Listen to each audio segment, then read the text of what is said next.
Hello everyone and welcome back to Calliope Music Reviews. My name is Colin and this is of course the Music Canon.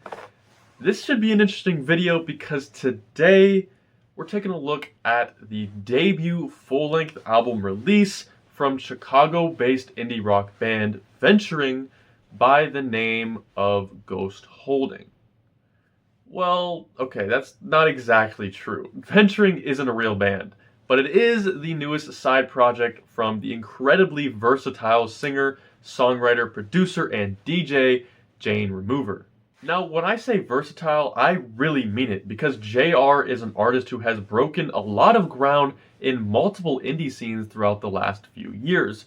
In 2021, Jane single-handedly pioneered the electronic dance mashup genre Dariocore through her pseudonym Leroy. That same year, she dropped her debut album as Jane Remover with the incredibly inventive and nostalgic indie-tronica and glitch pop release Frailty. 2023 saw the New Jersey native step deeper into emo influences with the heavy shoegaze and post-rock record Census Designated. Since then, Jane has even dug her nails into alternative R&B and rap with what is probably my favorite single of 2024, Flash in the Pan. This side project, Venturing, sees sort of a combination of the rich and slow instrumentation of Census Designated with more traditional indie rock and dream pop songwriting. And this is a lethal combination. The record sets the tone with these super somber emo guitar licks and similarly melancholy tempered bass lines. Then a thick layer of extreme fuzz enters the scene through several layers of shoegazing guitars. Hearty kick drums then punch their way into the mix and add edge to the dreamy landscapes built by the guitars and ever-present amp feedback. Each syllable of this record hits hard and heavy as Jane's angsty but assertive vocals glide over the instruments in extended and omnipresent melodies. The guitar playing here isn't exactly the most robust or inventive, but substantial emo influences combine nicely with Jane's knack for timely indie-tronica decorations.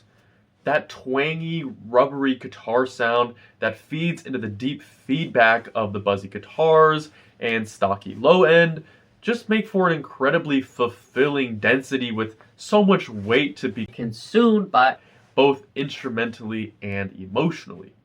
Now, of course, such a dense sound can be difficult to appropriately engineer, especially when progressions try introducing even more layers of guitar and surrounding synth effects. This problem leads to the mixing getting pretty damn muddy when extreme amounts of fuzz entangle with the low end. This is especially bad on the song like Halloween, where the volume dips dramatically to accommodate such density. Ghostholding also runs into a bit of a pacing issue, akin to the one that I had with 2023's Census Designated. Although the tracks here are on average a bit shorter and more concise in their verse-chorus compositions, extended movements of similar sounding guitar tones, and less involved melody-based tracks like No Sleep and Something Has to Change can make the record feel a little one-note by the end. That being said, the lyrical matter does help a bit in adding some depth to counteract that trending uniformity. Jane here has a real rock star presence on the mic, both in imagery and tone. Whether it's the recklessness of pill popping and running away from life's problems on tour, like on the track Sister, or the ironic loneliness brought by fame seen on the song Recoil, Jane is really dealing with some cardinal rock star woes on this record. At the center of it all is a cyclical relationship that sees Jane and her lover constantly slipping in and out of love and trust for one another.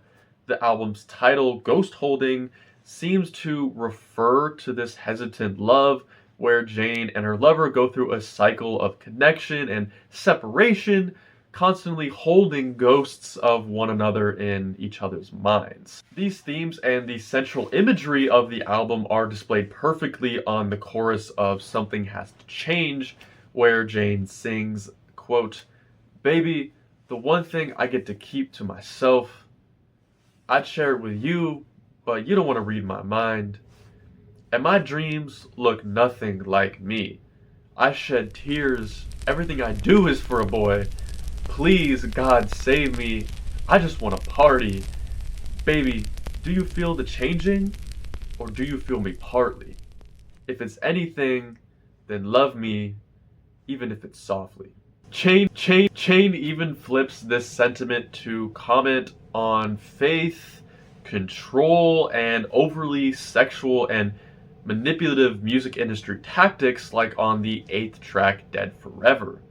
The next track, We Don't Exist, exemplifies JR's relatable but surreal songwriting with a quite dark and narcissistic look at identity crisis. All in all, the lyrical content here is pretty tight and genuine, even delivering a couple iconic lyrics like the "Jesus don't like bitches" bar on Believe. So considering the potent subject matter and comparably anxious and beefy indie rock sound, it's clear to me that Jane has landed yet another hit here with this venturing project. Although mucky manufacturing and a clunky stride hold the record back from being really great, I do think the album is still deserving of a good score.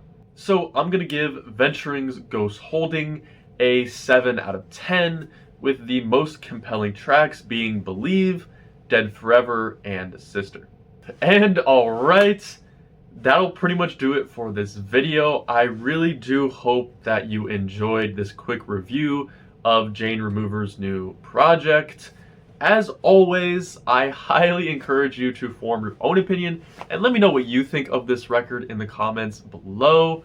Also, of course, feel free to suggest any other albums or artist side projects that you would like me to review or cover on this channel in the future. And with that, this has been Venturing / Jane Remover, the Music Canon, and I will see you in the next one.